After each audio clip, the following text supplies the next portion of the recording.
Oke, mari kita mulai. Ada satu cerita dari tahun 1940 yang benar-benar bikin saya penasaran dari sumber yang Anda berikan.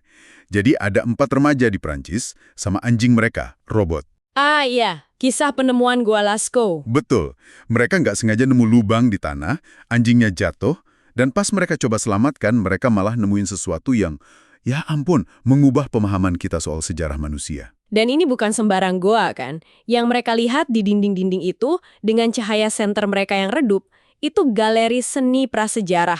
Spektakuler banget. Gambar-gambar banteng, kuda, rusa, ukurannya raksasa, detailnya luar biasa. Dan usianya hampir 20.000 tahun. Tepat. Nah, ini yang bikin saya bingung dari sumber kita. Karya seni secanggih ini dan yang sejenisnya di seluruh dunia itu muncul sekitar 40.000 tahun lalu tuh kayak tiba-tiba aja. Muncul begitu saja dan langsung dalam bentuk yang sudah matang. Iya, nggak ada tuh ribuan tahun coretan-coretan yang pelan-pelan jadi bagus. Kayak dalam sekejap mata, secara evolusi, kita jadi seniman. Kok bisa ada ledakan kreativitas yang tiba-tiba banget gini? Nah, ini kan pertanyaan besarnya dan ini yang akan kita bedah untuk Anda. Jawabannya itu bukan satu hal, tapi jalinan dari 3 untaian besar yang saling terkait. Oke, Ini kisah tentang gimana kita jadi satu-satunya spesies yang pakai alat dan bahasa untuk secara kolektif menaklukkan lingkungan kita. Sebelum ada sejarah, ada panggungnya dulu. Dan panggung itu, ya, planet bumi itu sendiri. jadi untuk ngerti siapa kita harus balik ke awal, ke dasar-dasar cerita manusia. Kita telusuri 3 untaian ini, lingkungan, peralatan, dan bahasa. Mari kita dalami ini. Tepat sekali. Semuanya berawal dari geologi, dari pergerakan lempeng tektonik yang super lambat. Selambat apa sih kita ngomonginnya? Sumber kita bilang ada tabrakan antara anak benua India dengan Eurasia sekitar 55 juta tahun lalu. Saya nggak kebayang skala waktunya. Itu bukan tabrakan yang jeger, gitu kan? Bukan, sama sekali bukan. Bayangin aja 2 raksasa gerak secepat kuku Anda tumbuh. Wah, pelan banget. Tapi selama jutaan tahun, tekanan yang luar biasa itu bikin kerak bumi melipat ke atas. Kayak kap mobil pas tabrakan, gitu. Hasilnya, formasi geologis terbesar di planet kita, pegunungan Himalaya. Oke, Himalaya terbentuk. Tapi, apa hubungannya sama nenek moyang kita yang waktu itu masih primata di Afrika? Jauh banget kan? Nah, ini bagian yang keren. Lahirnya Himalaya itu memicu efek domino iklim global. Gunung raksasa itu jadi semacam penghalang cuaca. Oh, oke. Angin muson yang basah dari Samudra Hindia, nabrak Himalaya, terus numpahin semua hujannya di sisi selatan. Makanya Asia Tenggara hutannya lebat. Nah, angin yang sama yang sekarang udah kering kerontang, terus jalan sampai ke Afrika Timur Laut. Jadi, hutan-hutan lebat di Afrika mulai kering, menyusut. Berubah jadi sabana yang lebih terbuka. Dan ini momen krusialnya. Betul, sebagian primata mundur ikut hutannya. Tapi nenek moyang kita justru beradaptasi dengan lingkungan baru yang penuh tantangan ini. Tantangannya bukan cuma sabana ya katanya. Bukan cuma itu, wilayah lembah celah besar Afrika Timur itu geologisnya nggak stabil. Iklimnya fluktuatif banget. Dari panas kering ke basah dingin dalam siklus ribuan tahun. Bukan jutaan tahun. Ribuan. Kondisi yang nggak bisa ditebak ini bikin tekanan evolusi yang unik. Spesies yang spesialis, yang cuma bisa makan satu jenis buah, ya punah. Yang bertahan, itu yang generalis. Jadi lingkungan yang nggak stabil ini malah jadi semacam mesin evolusi yang lebih cepat. Maksa kita jadi cerdas, bukan cuma kuat secara fisik. Persis. Evolusi biologis itu kelamaan buat ngikutin perubahan iklim secepat itu. Nenek moyang kita nggak bisa nunggu jutaan tahun buat numbuhin cakar. Mereka harus cari solusi di luar tubuh mereka. Dan untungnya, mereka sudah punya modal ya. Betul.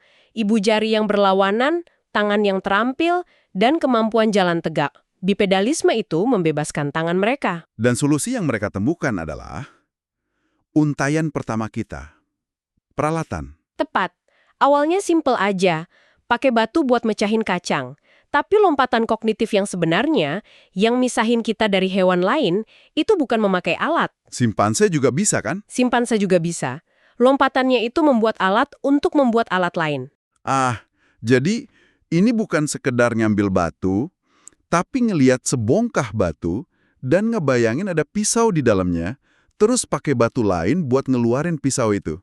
Itu Lompatan konseptual yang gede banget. Gede banget, inilah awal mula teknologi. Dengan pisau batu, kapak tangan, tiba-tiba primata kecil ini bisa bersaing dengan predator yang jauh lebih besar. Peralatan bikin kita bisa nyebar dari Afrika ke seluruh penjuru planet.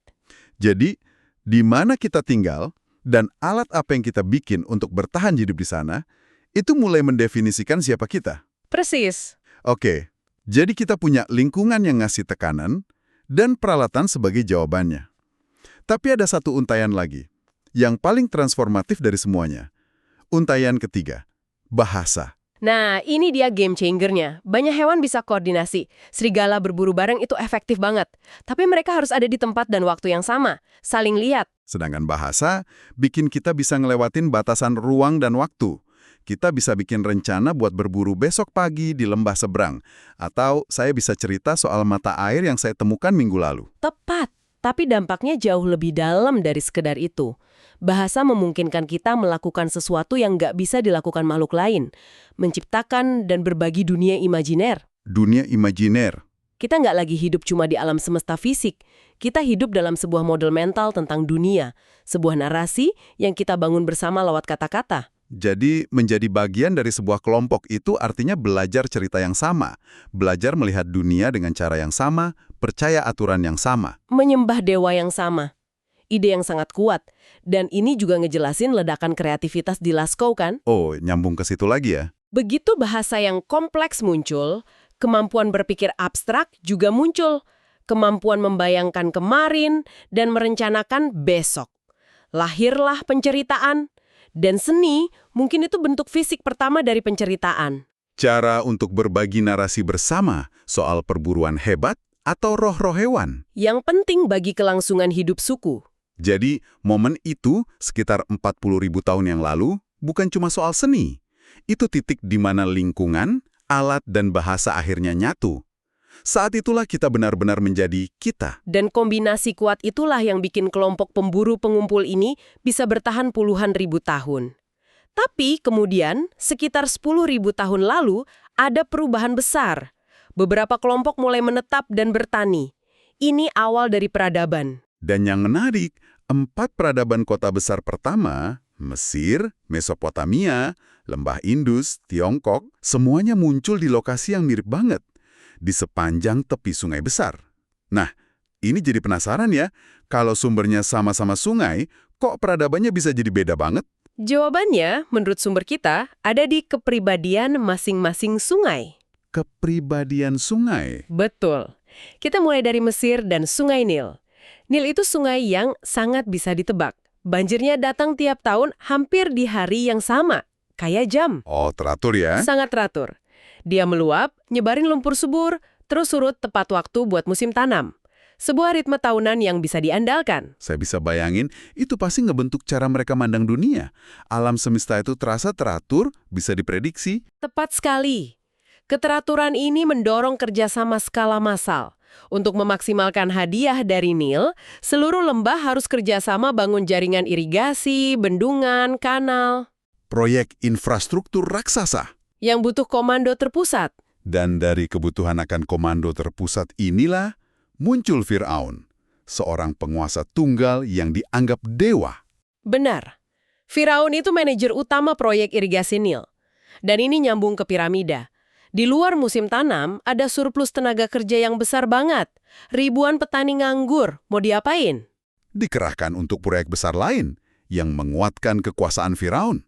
Oke, coba saya pahami. Jadi Firaun, piramida, birokrasi Mesir yang rumit itu, pada dasarnya produk sampingan dari jadwal banjir sungai yang bisa ditebak. Gitu ya? Anda menangkapnya dengan sempurna. Di Mesir kuno, geografi adalah takdir. Mesopotamia di antara sungai Tigris dan Eufrat. Nah, Tigris dan Efrat itu kebalikannya Nil. Banjirnya liar, nggak bisa diprediksi, seringnya malah bawa kehancuran. Wah, Ditambah lagi, Mesopotamia itu dataran terbuka, nggak ada penghalang alami kayak gurun di Mesir. Mereka rentan diserang dari mana-mana.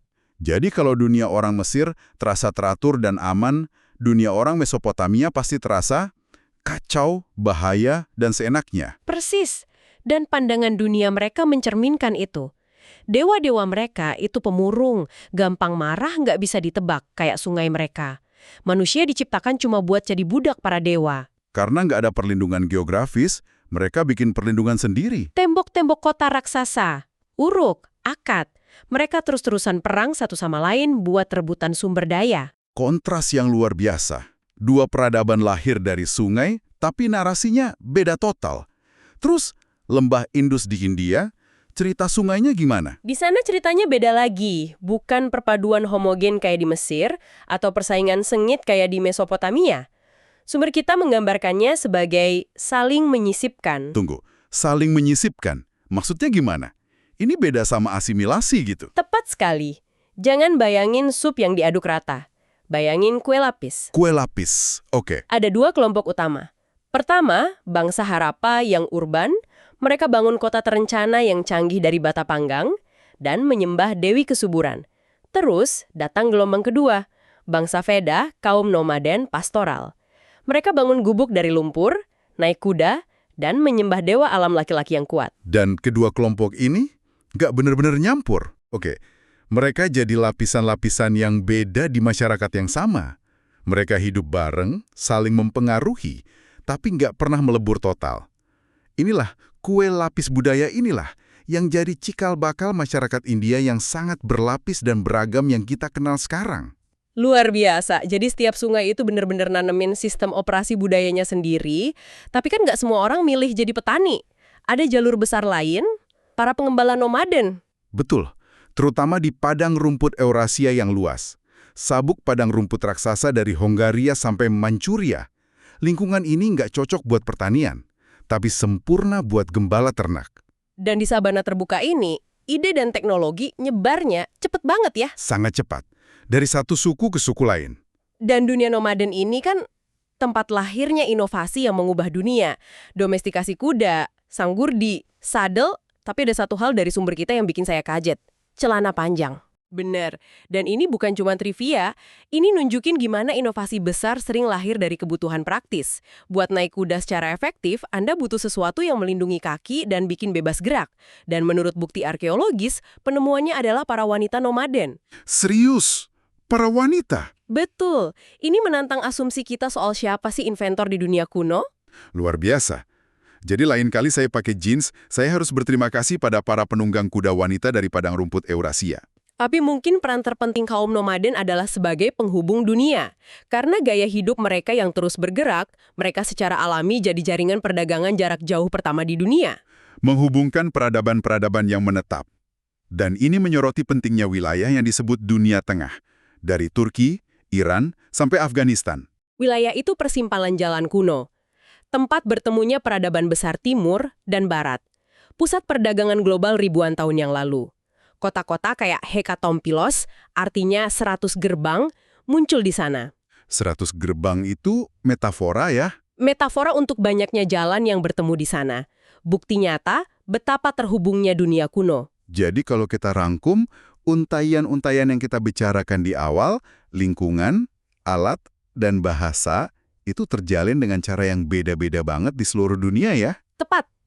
Entah itu sungai Nil yang teratur yang melahirkan Firaun, dataran Mesopotamia yang terbuka yang menciptakan kota-kota bertembok, atau padang rumput Eurasia yang melahirkan para pedagang nomaden. Lingkungan fisik kita, panggung kita, secara fundamental membentuk narasi paling awal tentang siapa kita. Itu mendarah daging sampai akhirnya lepas dari tempat asalnya. Jadi maksudnya narasi yang lahir dari sungai di Mesir itu bisa jadi semacam sistem operasi tak terlihat yang masih jalan di budaya itu sekarang, gitu. Persis. Itulah kekuatan dari narasi-narasi dasar ini. Mereka jadi filter yang tanpa sadar kita pakai untuk menentukan apa yang terasa benar, salah, atau bahkan masuk akal. Ini membawa kita ke sebuah pemikiran terakhir untuk Anda renungkan. Jika identitas kolektif kita yang paling awal ditempa oleh geografi fisik, di mana kita tinggal adalah siapa kita, apa artinya bagi identitas kita hari ini ketika lingkungan kita semakin digital, dibentuk oleh algoritma dan jaringan global, bukan lagi oleh sungai dan gunung?